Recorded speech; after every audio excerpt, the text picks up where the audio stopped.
Fort Knox. It has become a euphemism for something that is extremely secure and impossible to break into, and with good reason. Located in Kentucky, this fort serves one purpose and one purpose only: to protect America's most vital asset, its gold. But beyond barbed wire and secure vaults lie mysteries and secrets that may prove ultimately all that glitters is gold. Number 5. A tour. On September 23, 1974, reporters and a handful of members of Congress arrived at Fort Knox on U.S. Army buses. At the entrance to Gold Vault Road, a simple sign issued a strict and direct command. It said, "Halt. State your business into loudspeaker. Do not enter without permission. Use of deadly force beyond this point is authorized." For the first time in history, outsiders were about to step inside one of America's most secured vaults. The atmosphere was filled with excitement and tension. However, this was not an open house event. This was blatant damage control. A Washington, D.C. attorney named Dr. Peter Baer had ignited a firestorm after he alleged that the U.S. government had secretly removed billions of dollars in gold from Fort Knox. This theory had been fueled by an absence of independent audits and a long-standing refusal to allow inspections of Fort Knox. However, under increasing public pressure, the Treasury Department relented, ultimately organizing and carrying out a carefully controlled tour of the facility. Inside the fortress, visitors entered metal detectors, and their every move was watched by armed guards. After a brief walk down nearly identical hallways, they reached their final destination, the main vault. It was protected by a 22-ton slab of steel that required two officials to open it. When the door swung open, the tourists witnessed an amazing sight. 36,236 gold bars were stacked from floor to ceiling in a vault measuring 8 feet high, 6 feet wide, and 12 feet deep. It was 14.5 million ounces of gold worth billions of dollars. And while this was certainly impressive, it was only a fraction of what the facility claimed to possess. The message was clear. There was indeed gold inside of Fort Knox, and any rumors of missing gold were false. The tour ended with a demonstration. A single gold bar was taken out of the vault at random, weighed and examined, and was confirmed to be an authentic gold bar.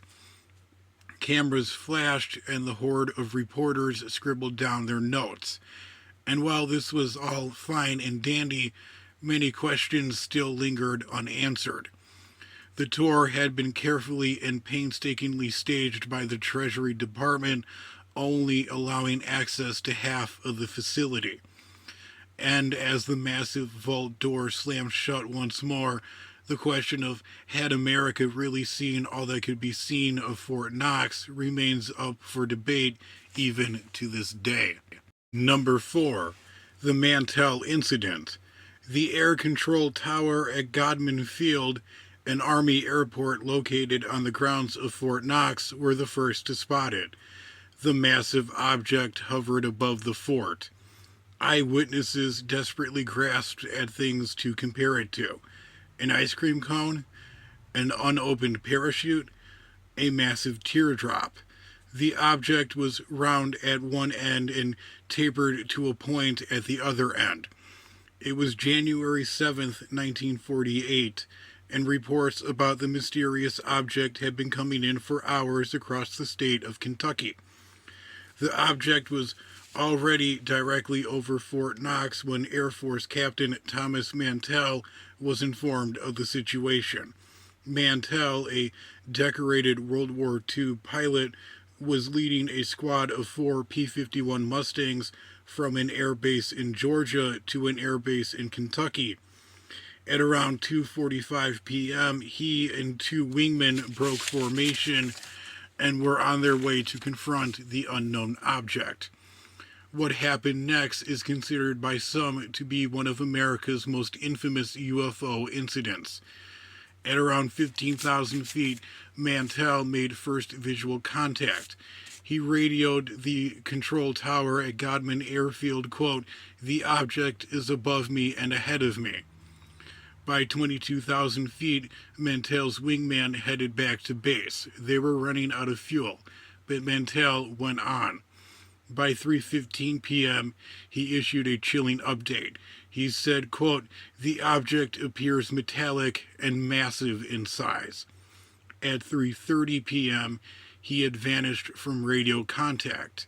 His last transmission was a proposal to climb up to 25,000 feet, the maximum height for a P-51 Mustang, before heading back. A few incoherent messages shortly followed, and then silence. At 4:45 p.m., civilians near Franklin, Kentucky witnessed Mantell's fighter plane spiraling downward, thick smoke wafting from the plane's engine indicating a fatal hit. The plane hit the ground in a nosedive, exploding on impact, sending debris in all directions across a farmer's field. When authorities arrived, they had found Mantell's body still in its seat. He had failed to eject from his plane, and even more oddly, the wristwatch he was wearing was frozen at 3:18 p.m. near the start of his encounters. Newspapers, both local and national, had a field day trying to figure out what had caused the experienced pilot to crash. Some reports claimed that the plane had disintegrated mid-air, and others reported that his body was riddled with bullet holes, while others fantastically claimed that he was shot down by an alien weapon. The U.S. Air Force, however, officially concluded that Captain Thomas Mantell suffered a stroke as the result of hypoxia, a condition similar to the Benz, which caused him to lose consciousness and control of his plane and crash. A plaque in Franklin, Kentucky marks the site where Mantell's plane crashed. The plaque states that he gave his life in defense of his country, but exactly what he was fighting against on that January day over 8 decades ago may never be known. Number 3. And it's gone. A single meme was all it took for Elon Musk to revive a decades-old theory. Is the gold that is stored in Fort Knox actually there? Today, officials claim that the vaults of Fort Knox contain 147 million troy ounces of gold, worth $400 billion, the largest stockpile of gold in the world. But this claim has never been officially proven or disproven. The last official audit of Fort Knox was in 1953, and a small group of congressmen and journalists were allowed into the facility in 1974, but no full-scale inventory has been made public. The current administration has made it abundantly clear that they intend to conduct a major audit of Fort Knox. But what exactly they will find inside of Fort Knox, and if such an audit will actually occur, is yet to be seen. Number 2. More than just gold. Fort Knox's secure vaults have stored more than just gold over the years. In 1941, following Imperial Japan's attack on Pearl Harbor, officials in Washington, D.C., fearing a German or Japanese invasion of mainland America, moved the nation's most sacred documents, the Declaration of Independence, the Constitution, and the Bill of Rights, from Washington, D.C. to Fort Knox, where they stayed for the duration of the war. But this was just the beginning. Fort Knox would guard some of history's greatest treasures. One of the most unusual objects to reside in Fort Knox arrived in 1945. They were the crown jewels of Hungary. As Soviet forces closed in on the Hungarian capital of Budapest, the owners of the crown jewels and the Hungarian crown decided to send it to America, then let it fall into communist hands. The Hungarians placed the crown, the orb, and scepter in a wooden box before burying it in a forest on the Austrian-Hungarian border, where American forces picked it up and brought it to Fort Knox, where it remained for 3 decades before being returned to Hungary in 1978. In the 1950s, amid Cold War panic, millions of tons of morphine and painkillers were stockpiled at Fort Knox. If a Soviet attack were to occur, America would still have medicine. Rumors persist of far more stranger items being housed at Fort Knox. Some believe that the wreckage from the infamous 1947 Roswell incident lies in one of Fort Knox's vaults. Fact or fiction, the vaults of Fort Knox are used to store more than just gold. Number 1. Top secret defenses. When you arrive at Fort Knox, the first thing you see is not the gold. No one ever gets to see the gold. Instead, you see large fences, razor-sharp barbed wire, and watchtowers.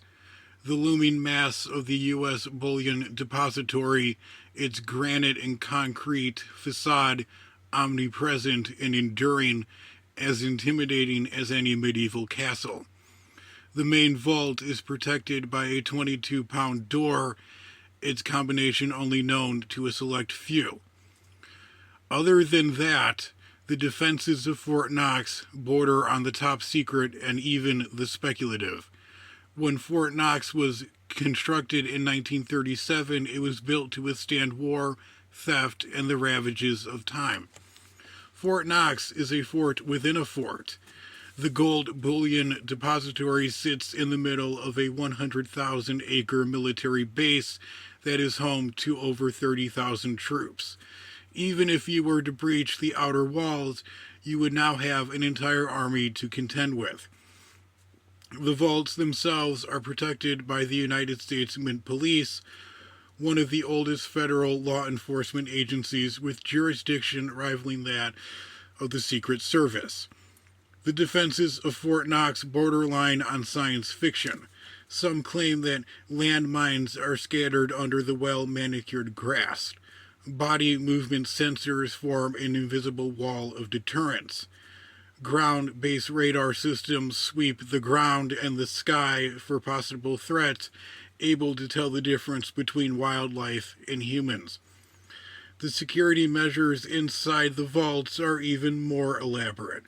Randomized vault codes are the first line of defense in the vaults. Some claims go even further. Automated turrets of 50 caliber machine guns hidden in hallways and corridors are guaranteed to deal with any problem. It is even believed that some of the vaults are able to be flooded or release poison gas if breached. Despite its allure, Fort Knox has never experienced a theft attempt.